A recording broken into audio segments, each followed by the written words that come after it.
actually have a couple different sci-fi backgrounds, and they haven't been showing up. Yesterday and the day before, every connection that I had with anything coming off of UVU was wonky. And I did anybody else have that? Nobody else had any problems? Okay, good. Because I was trying to do grading all day long and I wasn't able to connect to anything. But as long as you guys don't have that problem, then that's great. And I did want to address something. Amy asked your question. She's been getting an email saying time to do discussion comments or whatever. Uh, that doesn't show up on for everybody, but that does show up on some people, and I've tried to cancel it out of Canvas, and I don't know how. So if you guys get any emails that are not directly from me about putting on, I think that sometimes the emails will assign you people to comment about, or will tell you just to leave comments. Just ignore them. And the only email you'll get from me will be a comment submitted. Thing? What's that? Is that the peer reviewing thing? Yes. Okay. Yeah, just ignore that completely. I do not know how to get rid of it from Canvas. If I make a comment about asking you to uh, say something in the discussion, it will submitted comment on a submitted assignment. It's not going to be an email like that. Okay, so I'm sorry, Amy. Just ignore it. Has everybody been able to get on the discussion board and post something? Okay, good. If you are the first person to post your picture, or you're the first person to post comments, you will get extra credit points. And so one person was the first person to post a picture. Nobody else had posted anything. So she got 7 points instead of just the regular 5 because she was the first person and she got extra credit. And then when she did post discussion comments, I went back and added those in too. So I think for the discussion board, the extra credit is 12 points. I'm sorry, the extra credit is 2 points, so you get a total of 12. That doesn't make any sense. You can ask me later on, and if I care enough, I will answer. Are you getting the sense that I am sarcastic? Anybody? Okay, that's what I have a couple of things planned for today. I wanted to go over the quiz, and I wanted to go over how to do the artistic critique, how to apply the tools of artistic critique. Who has already done the first step of that? I know that some of you have already turned that in to me, the first step, which is basically saying a document saying, yes, I found it, the tools of artistic critique in pages and announcements, and I pinky swear that I will apply them in all of my comments about art moving forward. Any of you guys have done that? Okay. Yes. All right. Let's see. Today is the 8th. Tomorrow is the first day of the new moon. Technically, the new moon isn't until the 10th. And I think we are only at 2% illumination on the moon tonight. So the first code word is waning. That refers to when the moon is in crescent and the crescent is getting smaller. All right, so we've got Amy there, Janae, Tatiana, Hanley. Let's see. Looks like we've got Yen Chen.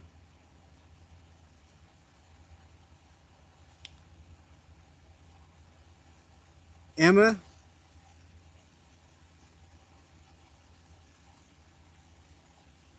And Ashley.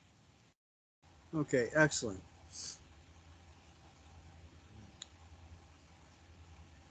Okay, it looks like Nicole is trying to get on and she can't join the video.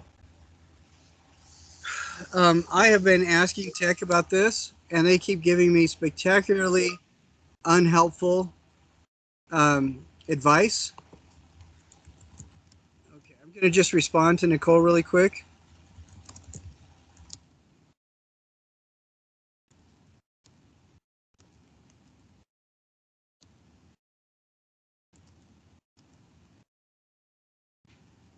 And if you guys continue to have problems, talk to the tech support guys directly, because they are telling me that the problem is usually solved if you just log in with your UVU ID. And most of the time, you can access the Teams meeting through your Canvas calendar or through your Canvas with the button on the top left. I'll do a screen share and show you that really quick.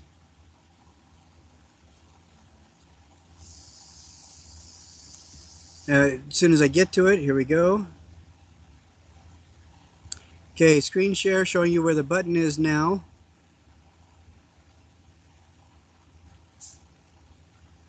All right, can you guys see this? This is my view of our Canvas page. And we see over here on the left-hand side, there's Home at the top, Microsoft Teams, and Teams Meetings. The first button to go to is Microsoft Teams and try to access it from there. And as long as you have gone into Canvas with your UVU ID, you should be good. That's what the tech people are telling me. Unfortunately, that has not been the case for several people who have had this problem. What I would say is go online, get somebody to do your astrological chart for free. See how you need to hold your pinkies and your toes. Wear the right kind of socks, and then try it again. If that doesn't work, then talk to tech support, and there at least is a strongly decent chance they might be able to tell you what to do. Okay, Nicole, are you here now? Yes. How did you get on? I clicked a new meeting. Okay, all right. That is just weird because that is not one of the ways tech guys told me to do it. What it essentially boils down to, whatever you guys get to work, that's what you need to do. Okay? In the 90s, I worked with computers an awful lot. I stopped the year 2000, and things have sped past me so quickly, I have no idea what to do unless I have somebody under 15 helping me. So if you guys have a hard time, good luck. I think I'm going to start off with trying to see if I can get that video I tried showing you to work. I am a really strong 62% sure I can get it to work this time. So bear with me. Let's see if we can get it to work. You guys ready? You have your popcorn? Okay, can you see this? Yep. All right, let's try it. Could you hear that? Yes. Excellent. Okay, great. We're going to watch the video together. Describing something can seem very straightforward, but in fact, describing a work of art can take time. Okay, can everybody hear the dialogue? Yes. Excellent. And should take time, because the more you describe something, the more you understand what you see and the closer you'll get to interpreting what you see. So this is why describing is one of those first skills that art historians learn. And really, anybody who goes to the museum should have conversations about what they see and the associations that it brings to mind, in addition to pure description. So here's what we're not going to do. We're not going to talk about when the sculpture was made. We're not going to talk about the historical context. We're not going to talk about the artist's biography. We're only going to describe what we see. I see a human body, and it's large. Okay, I'm pausing this just for a second because I want you guys to reflect on something. Look at this thing right now. The white shape is what we're going to be looking at during the course of this video. I want you to look at it and just think about, or try to remember, your first impressions. At the end of the video, we'll talk about it again after we're all done watching it, and I want to see if anybody's perceptions have changed and how they've changed. All right, so I'm starting the video again, and I will not interrupt it again. One that's abstracted, that's not a careful rendering of human anatomy. I see what look like arms and legs and a reclining figure. There's no question that we immediately recognize the legs, the knees, the torso, the elbows, the neck. But the more that we look at those individual parts of the body, the more that we see the choices that the artist has made, the more we recognize that this is not an actual elbow. That's not really a neck. That's not really a head, but we still see it that way. And most obviously, what makes this not really a body is the giant cavity, that giant open space where we expect to see a torso. But before we begin to describe the individual elements of the sculpture, I think it's also important to make a few observations about the material and the surface. The sculpture is a dirty white, and it's so smooth that it invites us to touch it, even though the museum would rather we didn't. Well, it does have these lovely curvilinear forms that feel like they would be very pleasurable to touch. But there's also a way in which that dirty ivory color feels like bone, feels organic. And that's complicated because bones are on the inside, but what we're seeing is the outside. Or is this a fossil? Has the flesh been removed? Except that the figure seems animated. It seems as if it's still intact. As we look closer, we see forms that seem to be missing. Hands, or at least fingers, feet. And parts of the body also seem to be duplicated. What read to me as breasts occur in two places in the sculpture. What read to me as hips occurs in two places in the sculpture. So we can't be too literal at any point. You said a moment ago that there are no fingers, but there's a reference to fingers. That is, the fingers have been abstracted. If you look at the figure's left hand, it seems to be a fist with its fingers curled in, described by an oval of string that's embedded in the surface. Nevertheless, the artist has decided not to give us individual fingers. He's decided not to give us an ankle and a foot with toes and an arch in it. But that is still a foot because of the angle at which the leg ends. I get the sense of a heel, of toes, and I get the sense of where the ankle would be. It's as if the artist is inviting me to fill in what he's left out. In a way, the negative space, the space between the forms, feels just as substantial as the forms themselves. That space where the torso should be, which is empty. The way that what reads as the spine or the upper back is uplifted as the form seems to support itself on its elbows. That lovely negative space that gives us a sense of lifting up of the upper body. And because of that lifting up, not only on the elbows and the forearms, but also on these other indeterminate limbs, I get the sense that this is not only human. It's a different kind of creature, almost an insect that could move forward on all fours or perhaps all sixes. There's also a tension between the soft, organic, rounded forms and these straight lines that seem to draw our attention to a breast, an elbow, a shoulder. A contour. This is drawing on form. Granted, when I look at this sculpture, I can't help but think of the human body. But I also have a sense that I'm looking at a landscape, that the knees are distant mountains, that somehow this is a unity of human form and the earth itself. It's so funny that you say that, because when I see this sculpture, I immediately imagine a figure on a beach. So I didn't just imagine a reclining figure. I imagined the natural location of this figure outside. Sunbaked. In fact, lifting up to catch the rays of the sun. The almost cushion-like form in the center of the sculpture that can be read simultaneously as a chest, as breasts, perhaps as a torso, as an indeterminate form, creates for me a feeling. It is the feeling that I have when I arch my back. When I look at this sculpture, I feel that pulling in my body. And so the artist has used the simplest of tools. He's used form itself. He's used the line that he's constructed with string.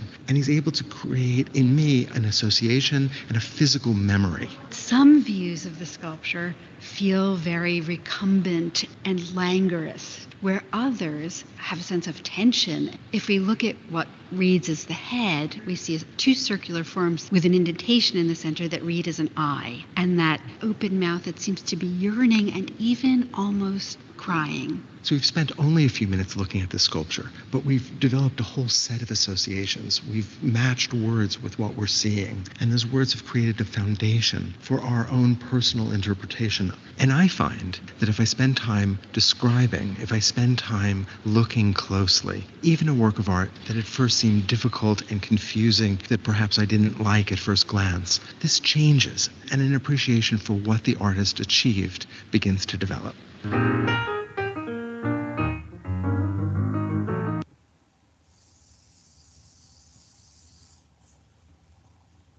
So what did you guys think about that?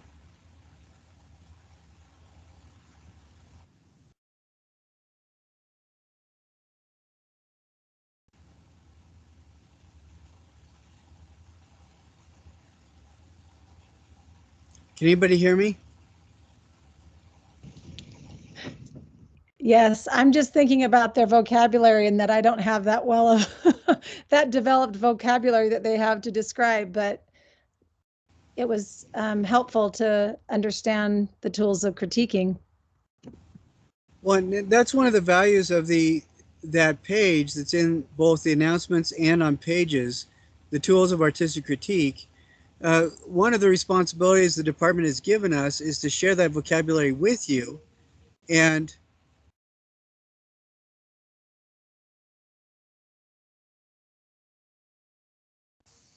that is weird. Can anybody hear me? You just cut out for a few minutes for me, but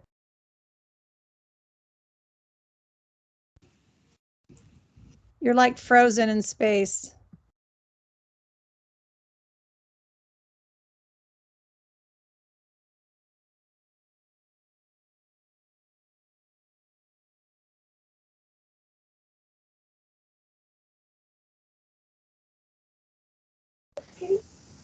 Yeah, he's frozen on my screen too.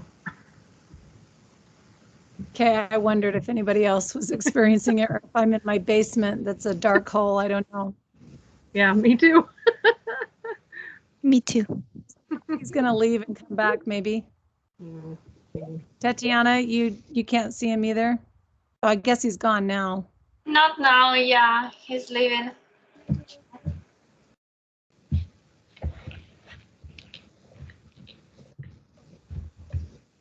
Tristan, Jackie, Roo.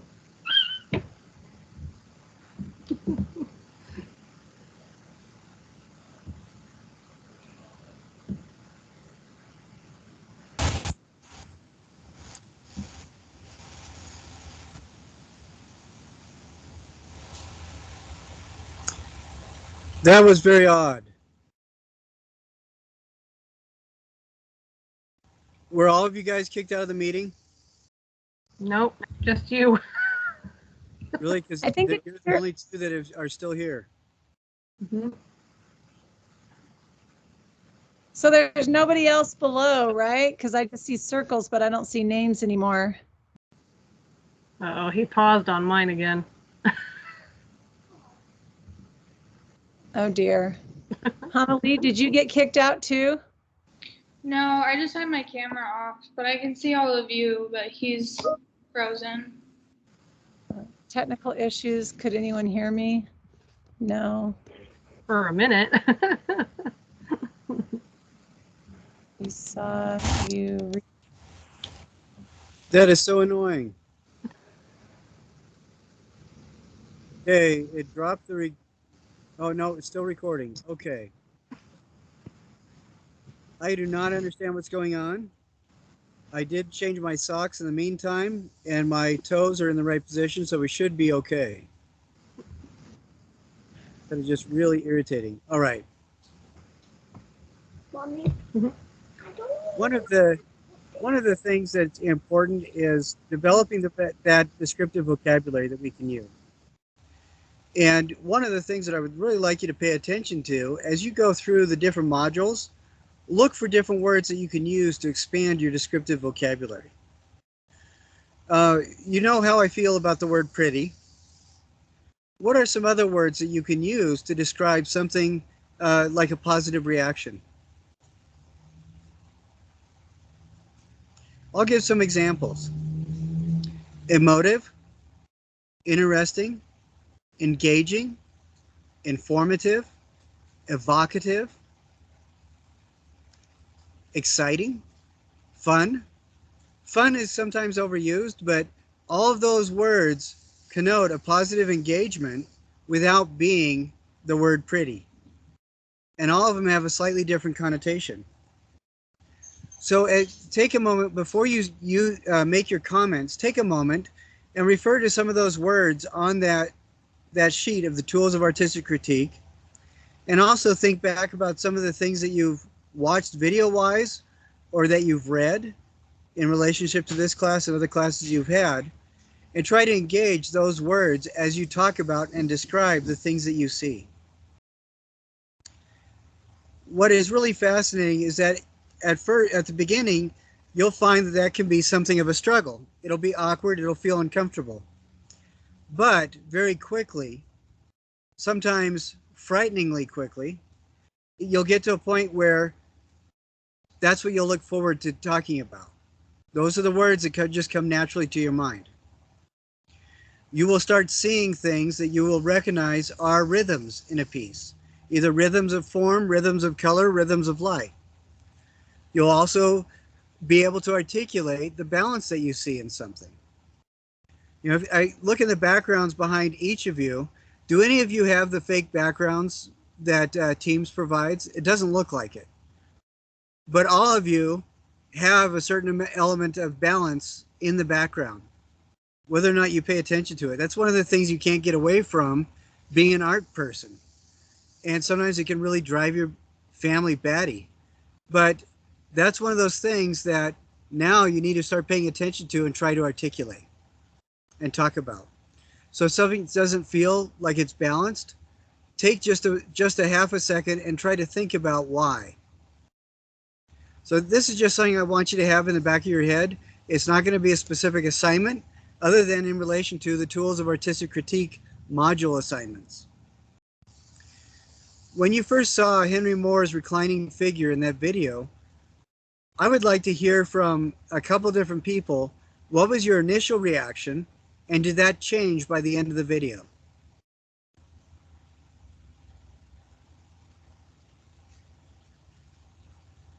I will tell you, when I saw reclining figure for the first time, I wanted to throw up.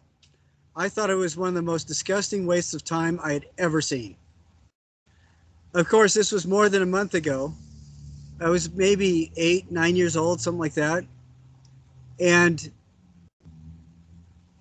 I don't know, it looked to me like a whole bunch of fossilized sausages that somebody had tied together and thrown in a corner. I did not like it. And the more I started being able to pay attention to things like the delicate use of color, I mean, it looks like it's all one color ivory. But if you look at how he's done the plaster and polished it with those little porosities on it and the slight patina of age that turns it just a little bit brown, it starts developing a really delicate, it has developed over time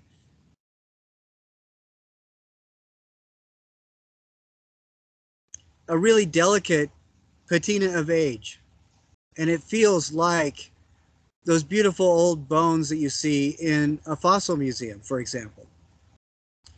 Some of the forms that just made me sick to my stomach, I look at now and I find that they're really relaxing. They're comforting on my eyes. Like those legs that are gently turned to the side, or what I read as legs, gently turned to the side with the beautiful curves that after a while they read as almost like dunes at a beach. I think that those are beautiful. And on one side, I think on the figure's left side, it's more curvy, and on the right side, there's more angles to it. The blending of the the gentle flowing lines with those harsher string lines that are embedded in. From going from a bunch of sausages thrown in a corner to now I can actually articulate some of the lines and curves that I see. It's helped me myself to see more in the work, paralleling my increase in vocabulary, being able to describe the work. Isn't that an interesting thing? The second code word for today is troublemaker, in reference to the internet. It's getting kind of annoying because that's the third time I've been kicked out of the meeting. And you guys all look incredibly upset by it too. Thank you, Hanley.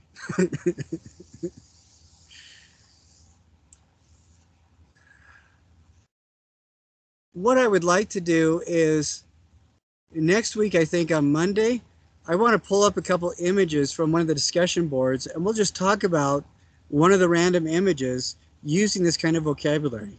So make sure that you get that Tools of Artistic Critique Step 1 accomplished.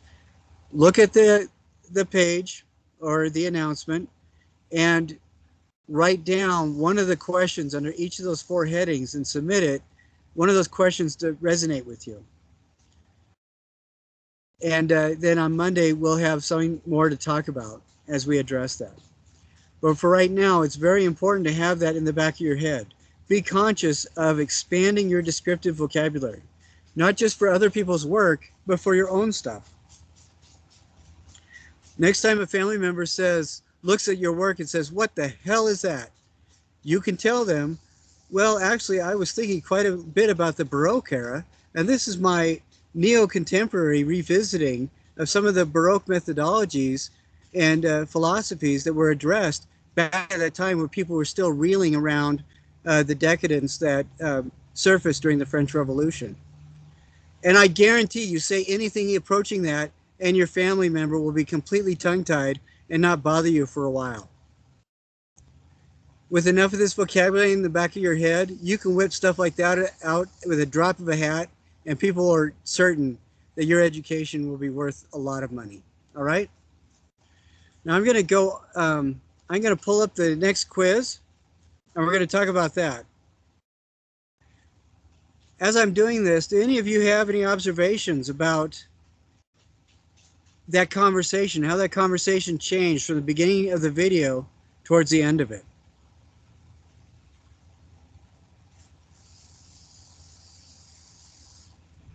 What were some of the observations that those two people made that changed during the course of visiting the reclining figure? Well, I think they just started to break it down, and they looked at it as a whole and saw it as what they thought was a human figure, and then they just started. There he goes. Oh no, there it is. Then they just sort of broke it down and went into the details of the figure, the lines, the color, the body parts, and what they're supposing each area was, and how they came to that conclusion. And I don't know, once you saw the detail of it, you definitely have more appreciation for the unit as a whole. Were you able to see more as they were talking about it more? Yeah, definitely. Yeah, that's interesting how it happens. I'm going to tell you guys another little story. My dad grew up in Montana. One of the things he did when he was a kid was he earned money shooting jackrabbits. In Montana, in the farming country, jackrabbits at the time were worse than locusts. You get an infestation of jackrabbits and it can completely destroy your entire crop in less than a week and a half. And so that's how he made his money, catching them. And I remember we were sitting one time just looking at a field, and my dad said, "Wow, there's a lot of rabbits out there." I said, "What are you talking about? I don't see anything." And so he started pointing out to me the rhythms that were being made by the stalks of plants and the colors. And after a while, when I could see those rhythms, I was able to start seeing the shapes that had always been there, but my brain just was not able to define. And suddenly I saw dozens of jackrabbits just kind of leaping out when a moment before they were invisible. That was pretty amazing. All right, did we already go over this quiz this last time? I thought we just went over the first quiz. Did we go over this one? I think we did. Was we talking about the different line qualities? Yes, it was last time on Monday Okay. meeting. All right, excellent. When I saw that, I thought, no, wait a sec, that is not the right thing. Okay.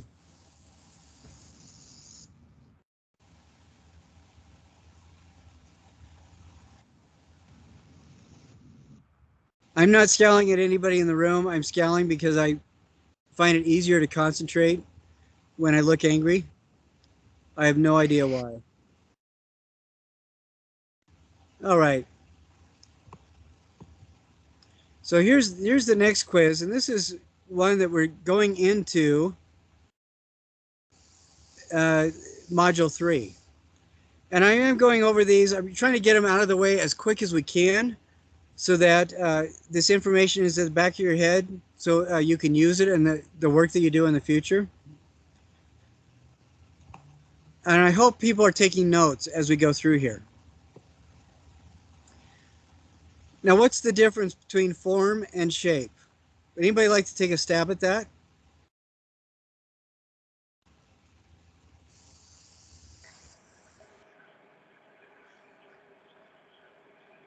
Maybe form is two-dimensional and shape is three-dimensional figure. That's very good, but it's exactly switched around. Shape is so you're right. Shape is two-dimensional, and form is the three-dimensional. Remember the polyhedra that we worked on? The polyhedra, that suffix means form. So it's a many-sided form. And if it was a shape, it would be a polygon, which is probably another word you're familiar with. But yes, the form is 3D and the shape is two-dimensional. Now here's this question 2. What are the two materials most often used in the subtraction process? Anybody want to take a gander at that and think about history? What is probably one of the first, what's the subtraction process anyway?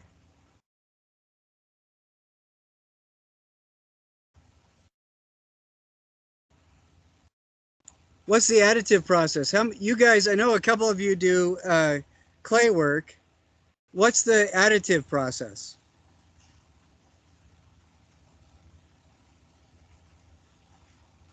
That's where you stick stuff on. So what's the subtractive process? Take stuff off.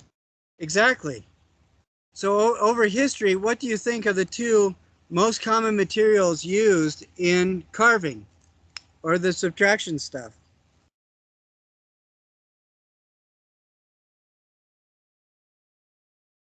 What are the oldest artifacts in the world made out of? Would you say stone? Yeah, that's right. And then what do we always think of when we think of somebody carving? Wood? Yes, exactly. So wood and stone are those two materials. Now we use a lot of other stuff too, but like we're going to be using styrofoam to do our own carving. That's mostly because we've actually tried vegetable carving, not as successful as you might imagine. Foam is going to be a lot easier to deal with. Now, question number 3, non-objective or non-representational forms do not refer to any object from our three-dimensional world. Is that true or false?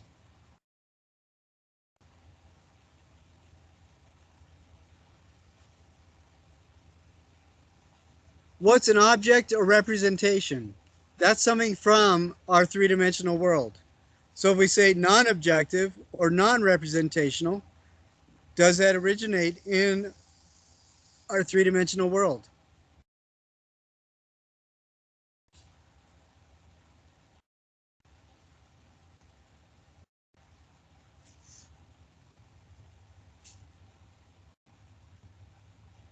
It doesn't. So question 3, non-objective and non-representational forms do not refer to any object from our three-dimensional world. That is true. They don't. I actually have a PowerPoint where I go over this quite a bit, and I will show that to you I'll share that with you on Monday, if we don't have time today. I don't think we will. But I will talk about what abstraction is and what non-objectivism is. If you see somebody who has done a painting of crying as opposed to somebody crying, or if you see somebody who is trying to make a sculpture of music, those are going to be non-representational because they are not dealing with objects that are three-dimensional. They're dealing with emotions and sound. Does everybody understand that on question 3? Or rather, are there any questions?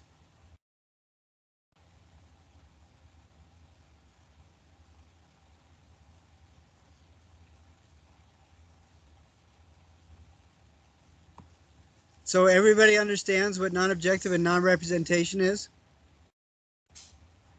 I mean, I might be confused by that question only because are we talking about abstract? Is that just something that's not?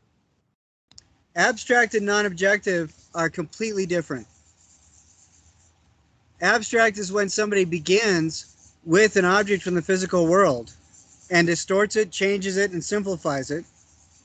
Non-objective is when somebody doesn't begin with a three-dimensional object. They can look very similar. If we don't know what the origin is, they can look very similar, but they are not the same thing. All right, question number 4. Monolithic forms do not retain the closed form of the original material. Does anybody know what the Latin monolithic means? It means one stone. We look at Stonehenge. Do those stone slabs, the plinths, the lintels, do they retain the closed form of the original material? They absolutely do. It's basically just dressed chunks of stone. So question number 4, monolithic forms do not retain the closed form of the original material. That is false, because monolithic forms do retain the closed form of the original material. That's what monolithic that word refers to specifically. Another word that's also used is cyclopean, but monolithic will do. Now here's a good question. How many of you guys are into graphic design? Anybody? Any of you guys illustrators? Yes. All right. This has a lot to do with what you guys work on. Stylized works conform to a particular historical style or stress a design characteristic. Is that true or false? I would say yes. Yeah, it's completely true. You're right. That's exactly what style refers to. Okay, now number 6. To abstract something means to simplify it. This is right out of the textbook. Is that true or false? True. Absolutely true. Was that Tatiana? Yes. Excellent. Very good. Very true. When we abstract something, it means we're simplifying it. We're parsing it down to its most essential portions, or at least what the artist views as the most essential portions. Number 7. Softness of material does not equate to the ease of working. Is that true or false?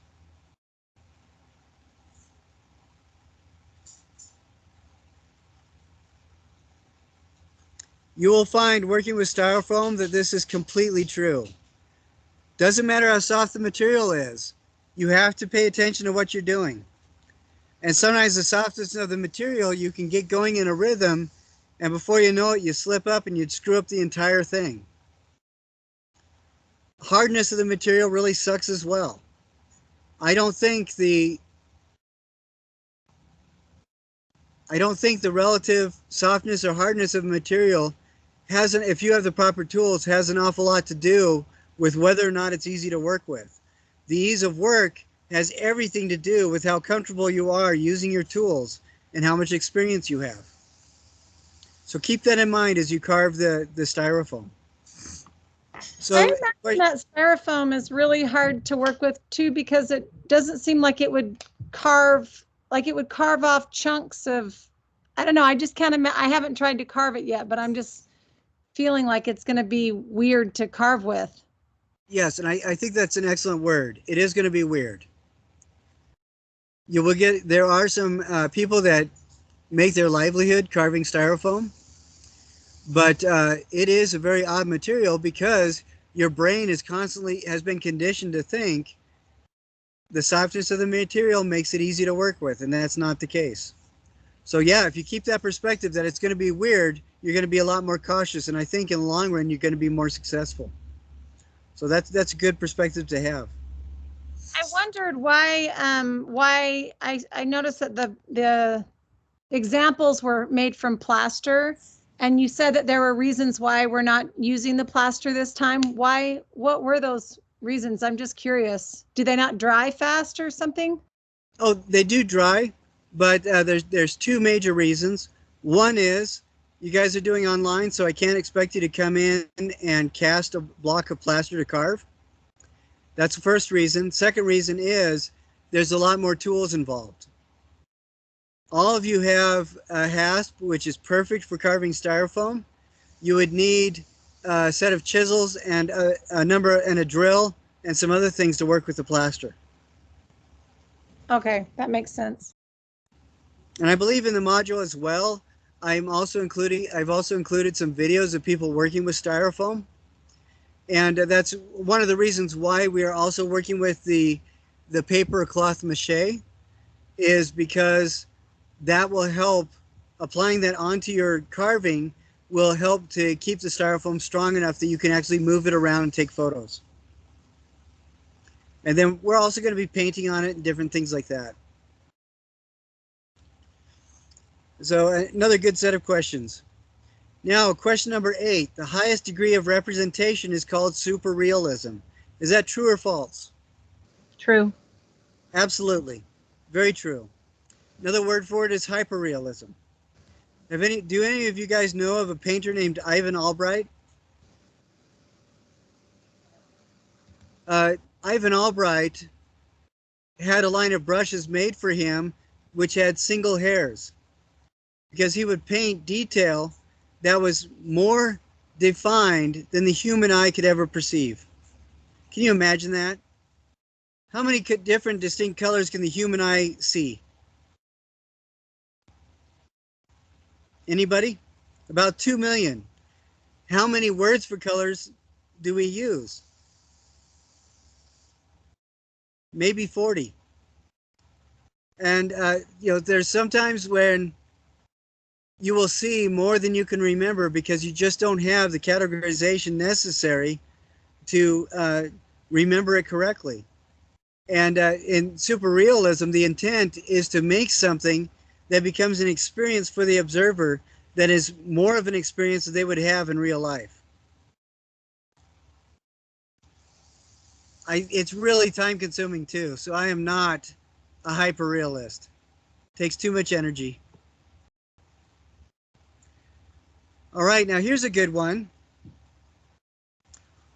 Do representational or figurative forms are those that relate directly to the human body? Are representational or figurative forms relating directly to the human body? We hear the word figurative and we think yes, because that's the first word. The human body is the first thing we think about when we think of figurative. But who's an illustrator? How many people in this meeting are illustrators? You guys do representational work all the time. Does it always have to include a human body? It doesn't. Figurative usually in an art sentence also refers to the size. And figurative could be the subject. So if you are drawing a realistic animal, that will be both representational and figurative.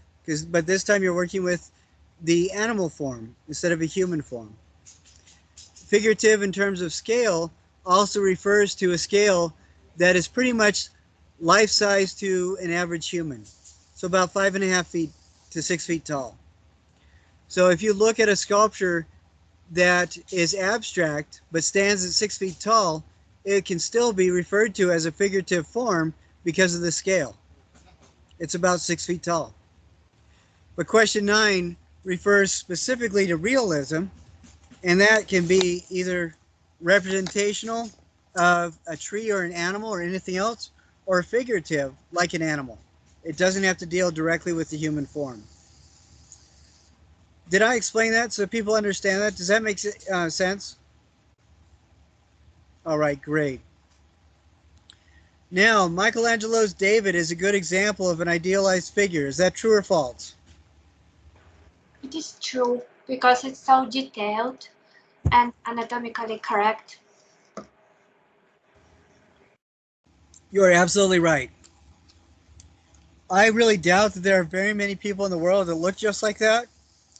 But if you're standing at the base of David, it is the representation of the ideal human, male human form. Yes, very much. Anybody know a sculptor named Praxiteles? He was a Greek sculptor. He was one of the sculptors that a lot of people think he may have belonged, at least peripherally, to the Pythagorean school, but he was obsessed with the golden ratio. Does anybody remember what the golden ratio is? What's the numeric value of the golden ratio? It's the rule of thirds. There's a specific decimal point value. 1 to 1.618. Yes, exactly. Praxiteles was a Greek sculptor that took that incredibly literally. So when he would sculpt his images of the human form, he would make them so that every aspect was in direct relation to that golden ratio. Human beings aren't like that. We will average around the golden ratio, but none of us are exactly there. What is fascinating, though, in the 90s, a number of schools around the country started doing what became facial recognition mapping. They would map human faces, and then I think it was UC Berkeley, the students there thought it would be interesting to make an average face, both masculine and feminine, by lining up and proportioning the faces so that their pupils were matched together. And they had the computer do a perfect 3D rendering of the average. If you can get online and look at that, it is weird because they look exactly like those Greek sculptures.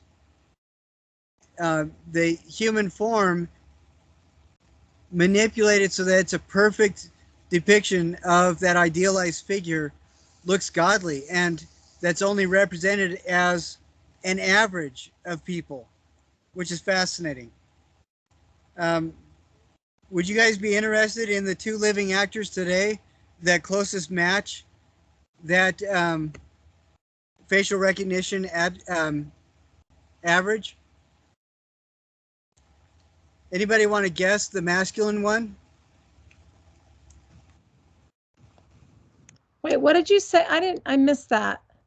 Oh, I was talking about how the golden ratio is only perfectly represented, well, by David's idealized figure, but also by a perfect average of facial recognition mapping.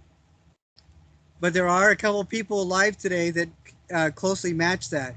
Do you know who the male actor is who's closest? Denzel Washington. And the female actor, she was the first woman of color to win Miss America. She's also a singer, and she's an actor too, and I can't remember her name. But Vanessa Williams? Vanessa Williams, yes, thank you. she's the closest to that perfect golden section average. But yeah, Tatiana is absolutely right. Michelangelo's David is a good example of the idealized figure. That's true. Right, now as we look at question 11, what does it mean to be carved from living rock?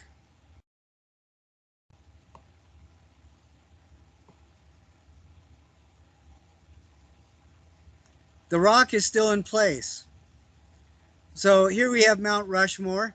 The faces are carved out of the side of, has anybody seen Mount Rushmore? Anybody been there on in person? Or has anybody seen Crazy Horse? Those are absolutely astounding. Huge scale sculptures carved from the mountainside. Or this is the quote unquote treasury at Petra. That's a whole building facade carved right out of a cliff face. And Lashan Buddha was carved into a cliff as well.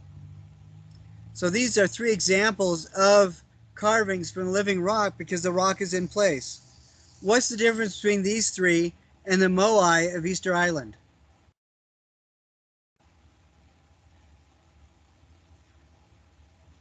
Does anybody remember how these are made? Weren't they transported over a long distance and brought to the beach? Yes, exactly. They were carved as blocks and then either carved there after the block was harvested or taken to the beach and carved there. But yeah, they were moved from the original site. So if we go to this question, which of the following is not carved from the living rock? Is Mount Rushmore carved from living rock? Yes. Is Petra, the treasury of Petra, is that carved from living rock? How about the Lashan Buddha? Is that carved from the living rock? Yes. Yes. So the only one that isn't is the moai because it was the blocks were harvested, carved, and then walked down to the beach. So yeah, very, very good.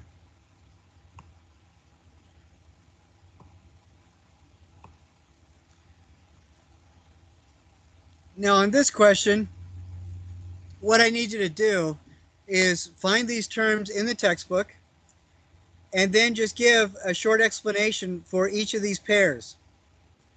For example, and I won't go through all of them, but for static and dynamic forms, a good example of what I'm looking for with this is, what does static mean?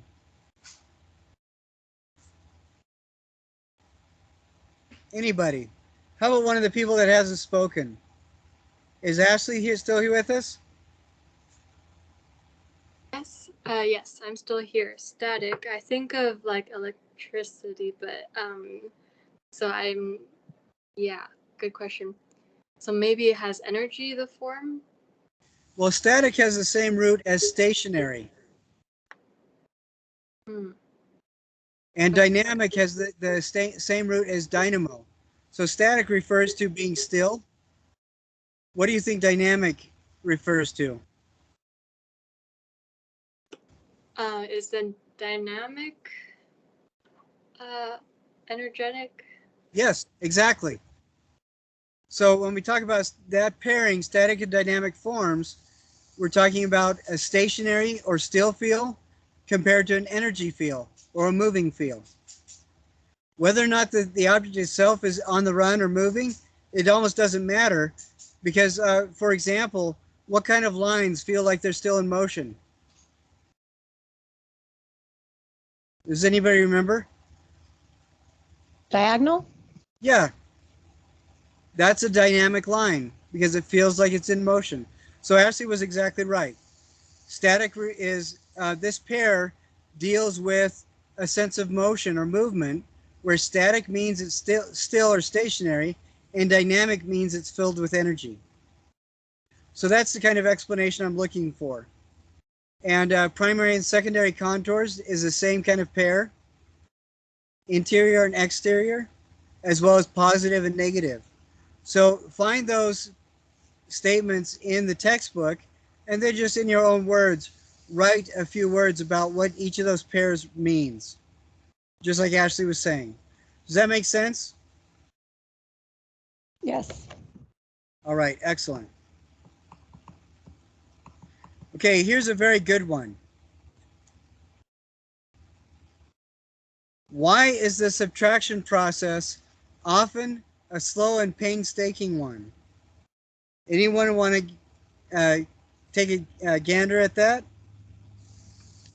I think it's because you don't know when to like stop taking it away. Like to me, the first thing that comes to my mind with that question is like, okay, well, I took this off of it. Is it perfect yet? Or do I keep going? I don't know if that's what you're looking for, but that's what I think of. I think that's a really good one. That isn't exactly what I was looking for, but that's an excellent observation. That is one of the most painful questions you can ask yourself as an artist. Am I done?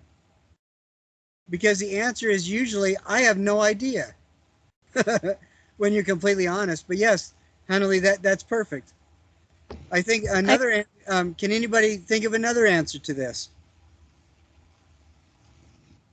You don't want to like ruin it too. Like I've done that lino cut where I just went a little too fast and I scraped off part of the rubber that I didn't want to scrape off. And so you have to be really slow and careful and patient that you're not taking off what you don't want to be off. I think that's really good too. Those are both excellent answers. Because what do you do? If you carve too much, is it easy to put it back? Not when it's stone. Not when it's stone, not when it's rubber, not when it's styrofoam. It is a pain in the neck. And I think both of those are good. The one, it's often slow and painstaking because you're asking yourself, have I taken off enough? There is that story about Michelangelo being asked about carving David. And he said, I saw David in the stone and I removed everything that wasn't him. That's a bunch of baloney. There isn't an actual record of him ever saying that, but it's a good story. I like that. Another student said her father is a sculptor and he said, you take care, you get rid of everything that's a lie so you're only left with the truth. I think that's another good perspective. But all of those are very true. How do you know when to stop? And then also, if you screw up even a little, that's it. You've got to rethink it. Can you imagine what would have happened if one of those sculptors had accidentally chiseled off the nose of George Washington on Mount Rushmore? That would have sucked profoundly. Would have been funny after about 30 years, but at the time it would have been horrible. Okay, our third code word is process.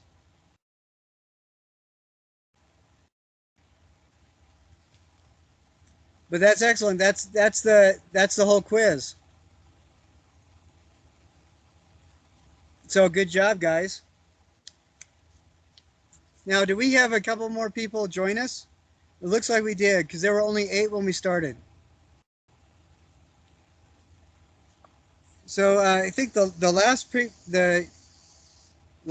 that I got that joined was Nicole. Who joined after Nicole?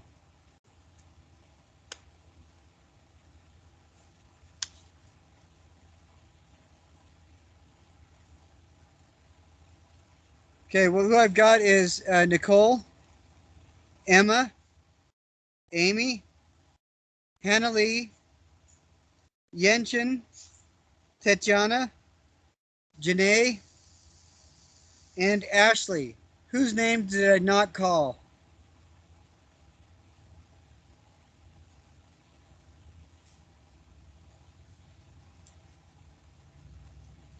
Can everybody hear me?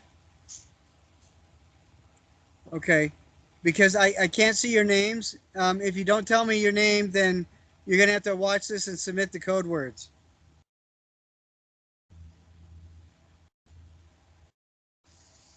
Okay. So we watched the video on the critique.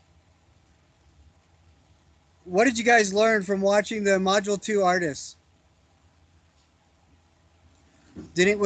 Were any one of those really striking to you? No, one of the guys that I really liked was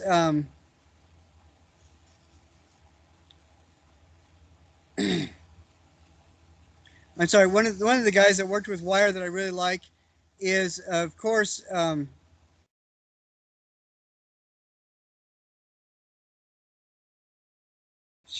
sorry, the name is Alexander Calder. I really like Alexander Calder. Another guy that I really like is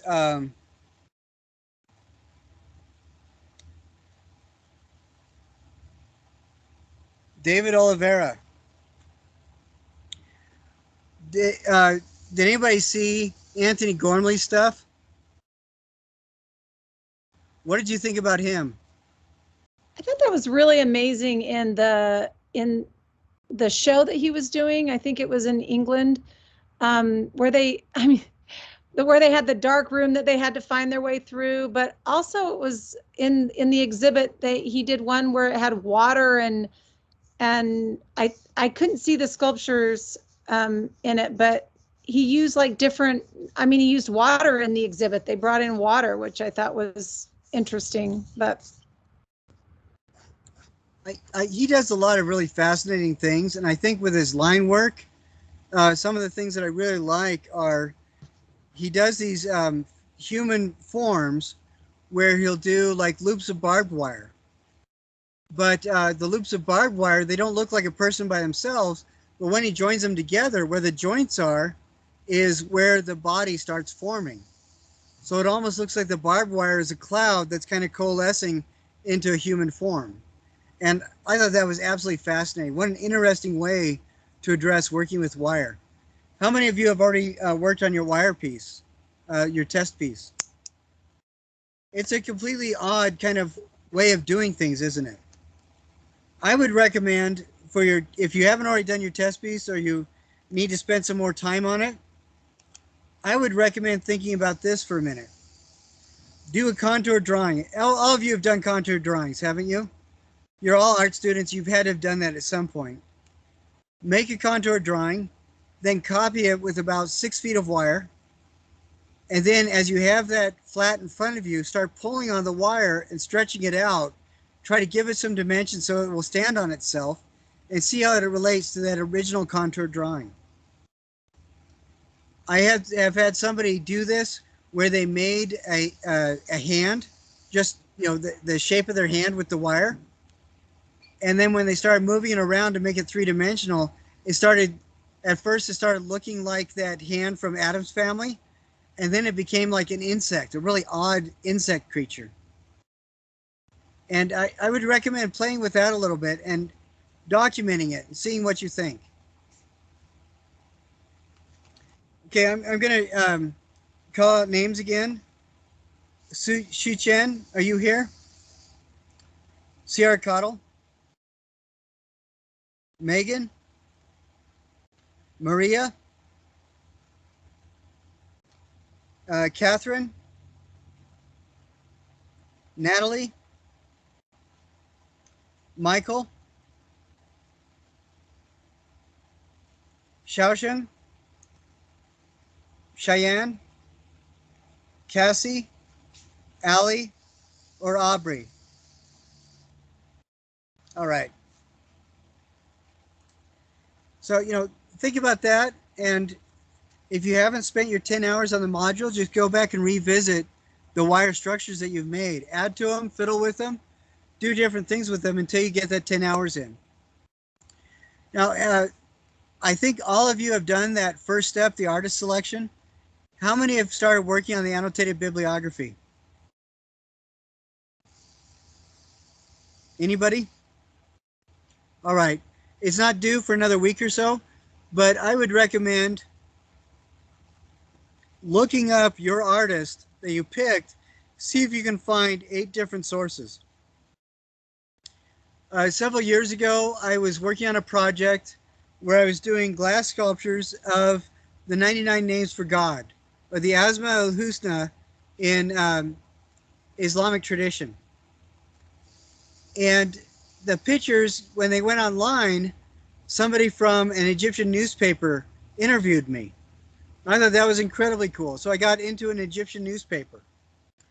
Over the next 6 weeks, there were at least a dozen other articles about me, and I started getting really excited until I started looking at the articles, and they were that Egyptian newspaper article reprinted with a different byline and a different title. So basically, it was just one article from 12 different newspapers and magazines. It was really frustrating. As you guys look up your 8 sources, they need to be separate, different sources. And so look for that and see, one of the first things to check, is this the same article that somebody else has published in a different magazine or a different blog post? Another problem that some people will run into is you need to be aware of the source.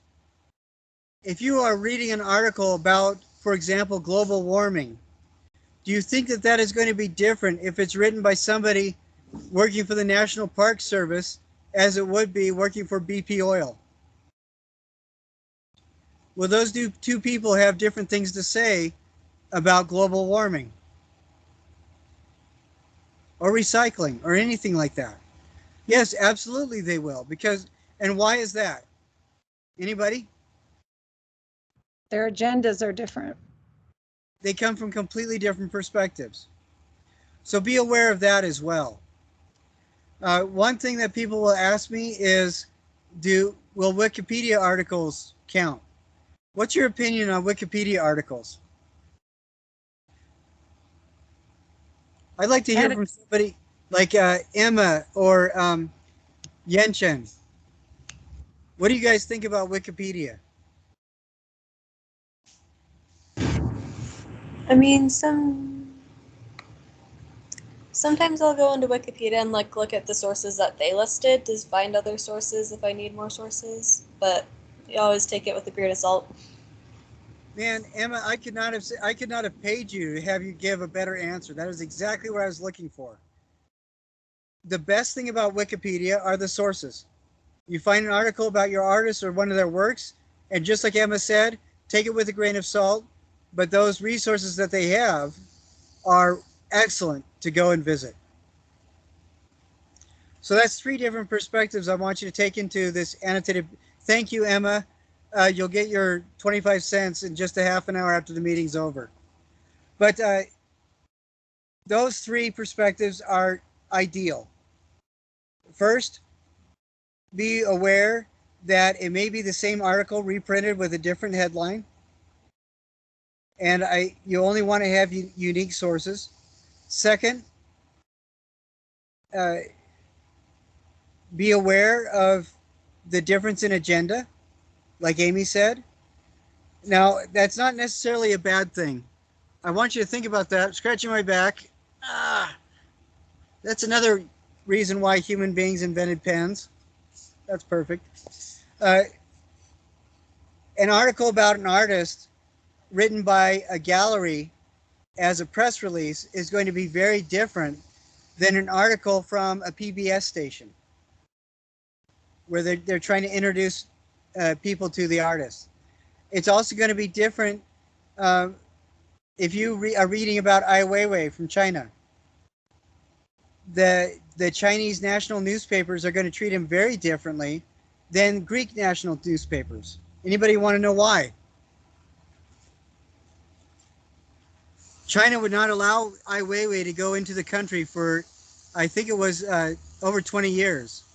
And the last couple of years, Ai Weiwei has been helping Greece deal with immigration to help get. Greece has been trying very hard to treat immigrants with a lot of compassion as a country, and Ai Weiwei has been helping them to get the funds they need so that new immigrants can learn the language quickly and become self-supporting as rapidly as possible. So do you think an article written in Greece is going to be different than an article written in China about Ai Weiwei? Very different. And then what was the third thing that Emma was saying about Wikipedia? What's the best thing about Wikipedia?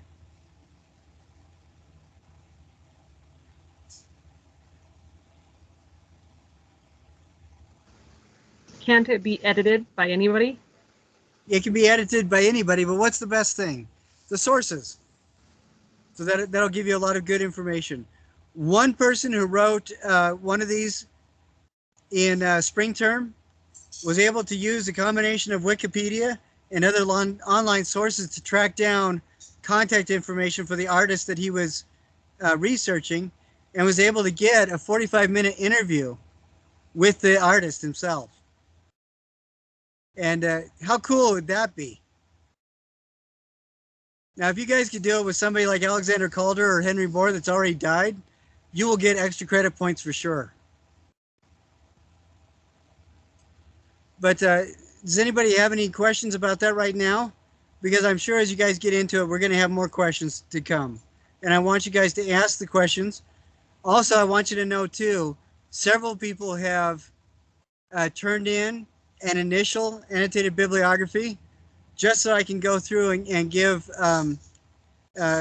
critiques saying, yeah, we need to look at this more, pay more attention to this, and probably stay away from that. And that's really helped a lot of people. But this annotated bibliography is really good because if you ace this, your PowerPoint presentation and your final reflection paper are going to be a complete breeze. And since you can keep turning things in and respond to my comments, it'll be pretty easy to ace the annotated bibliography. All right? Okay, does anybody have any final questions? Because that's all I have, and we're about 3 minutes away from ending.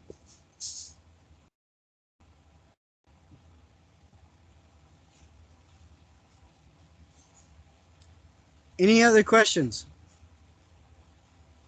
All right, when we get back on Monday, we're going to talk about abstraction, what that means. We're going to talk about the journey from realism to abstraction and non-objectivism. So I would really like you guys to go over Module 3, look through that research portion, and if there's a reading on there, read it too. But watch as many of those videos of the artists as you can. Have that in the back of your head when we get together and talk. All right?